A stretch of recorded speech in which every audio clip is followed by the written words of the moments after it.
গঙ্গাসাগর মেলায় স্নান করার জন্য অন্যান্য রাজ্য থেকে আগত পুণ্যার্থীদের জন্য কুলটি থানার অন্তর্গত ডুবুডিহি চেকপোস্ট এলাকায় একটি অস্থায়ী ক্যাম্পের উদ্বোধন করলেন আসানসোলের মহানাগরিক তথা বিধায়ক বিধান উপাধ্যায়। এদিন তিনি বাংলা ঝাড়খণ্ড সীমানায় ডুবুডিহি চেকপোস্টের সামনে পার্কিংয়ে অস্থায়ী ক্যাম্পের ফিতে কেটে উদ্বোধন করেন।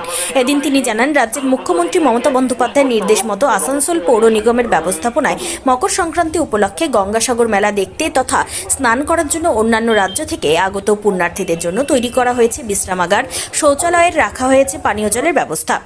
এছাড়াও তিনি আরও বলেন, এই ক্যাম্পে পুণ্যার্থীদের স্বাগতম করতে আসানসোল পৌর নিগমের দল সহ কাউন্সিলর সবসময় থাকবে। তাছাড়াও এদিন উদ্বোধনী অনুষ্ঠানে উপস্থিত ছিলেন কুলটি থানা আধিকারিক কৃষ্ণেন্দু দত্ত, কুলটি ট্রাফিক আইসি চিন্ময় মণ্ডল, চৌরঙ্গি ফাঁড়ির ইনচার্জ কার্তিক চন্দ্র ভুঁই, ডেপুটি মেয়র ওয়াসিমুল হক, মেয়র পরিষদ ইন্দ্রাণী মিশ্র, গুরুদাস চ্যাটার্জি সহ সকল কাউন্সিলরেরা।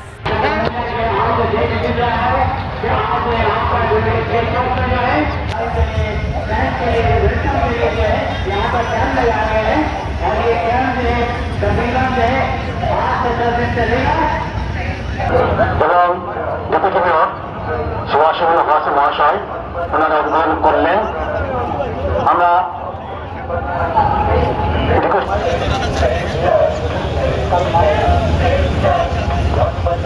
আমরা ধন্যবাদ জানাই মাননীয় মেয়র সাহেব এবং এমআইসি অল কাউন্সিলর।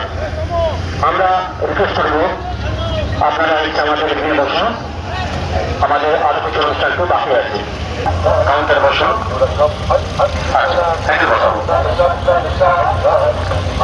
নমস্কার।